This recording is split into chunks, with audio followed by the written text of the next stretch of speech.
So good morning. So this is going to be a little series that I'll do from time to time, 5-minute videos, just a quick out and about. And this morning is all about knowing your location, knowing the conditions and working towards them. So you probably can't tell, it's really, really windy. I really want to do some long exposure photography on a little location, but would be impossible in that wind. However, wind direction and where I'm going to put myself will hopefully mean that it's nice and calm. Let's get going. Wow, okay, so got myself to my position, and as I thought, the little headland here is actually protecting me from the wind. We have had quite a squall move through. God bless waterproofing. As I say, these are going to be little 5-minute rough and ready videos. Hopefully you can hear me okay. So, oh my goodness me, it's absolutely throwing it down. Oh, right in the midst of it.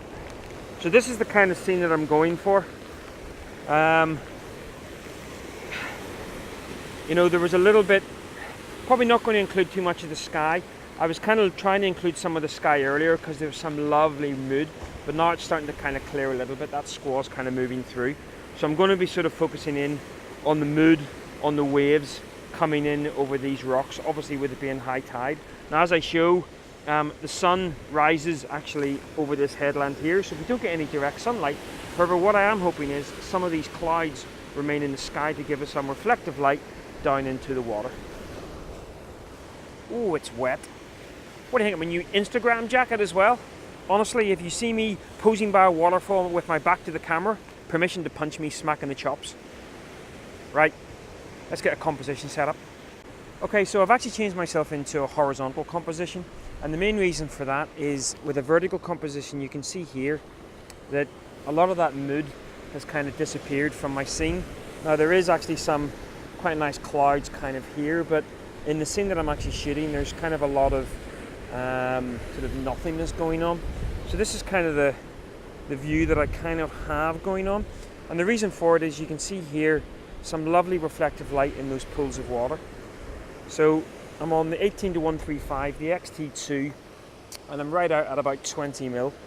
Got my cable release in. Yes, if you'd seen my last video, I talked about not having a cable release for the XT2. That was just me being an idiot. So again, it's all about watching for waves, just watching for the couple of big rollers moving through, because of course what I want is that lovely kind of over the top of the wave, over the top of the rock. So I'm just going to fire a shot. Well, no, not yet. Hasn't really hit. Here comes a big one by the looks of things. So I'm firing the shot now. It's about 5 seconds. You see that's over the top of the wave, over the top of the rocks. I'm going to fire another one actually just to pick up that second wave and the wash coming through. So always when you're doing wave photography, you really want to be shooting this on the cable release, timing, watching out for the waves. So there's kind of one image there, second image there.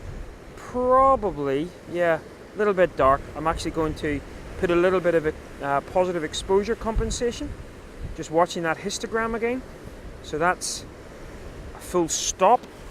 Now, of course, because I've put the one stop of positive exposure compensation on, what you got to be careful of is as those waves come in, the scene will naturally get brighter.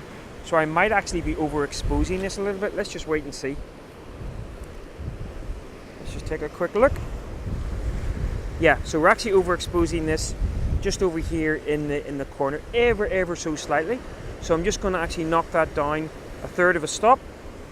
We're going to again watch out for one of those big waves. In fact, there's one there. Take the shot. And hopefully we now will have a much better exposure.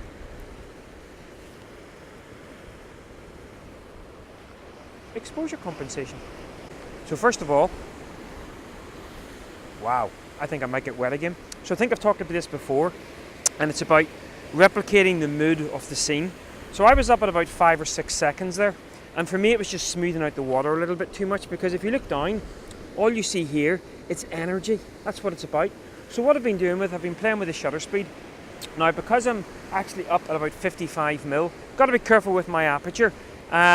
But I've actually got my aperture now at about f9, which has allowed me to slow the shutter speed, or increase the shutter speed up basically. Oh, look at the light on the waves. Oh, but it still wasn't fast enough. So I played with my ISO. Do not be afraid to play with your ISO, people. The whole ISO 100 at landscape photography. Bullocky.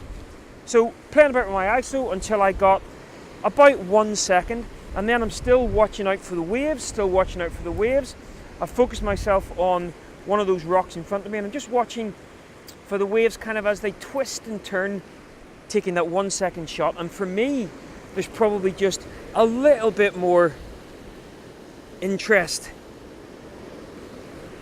in the scene. We're going to get wet. Right, so I've come in for a little bit of cover. This squall, as you can see here, has hit home hard. Now, that may be the end of the light, because it looks like it's going to be in for a while, but always get yourself to the edge of weather. Forget about blue skies. Blue skies is for eating ice cream. Get yourself on the edge of weather. Right, I think I'm going to call that an episode. Where have I heard that before? Right, enough rambling. I'm out of here.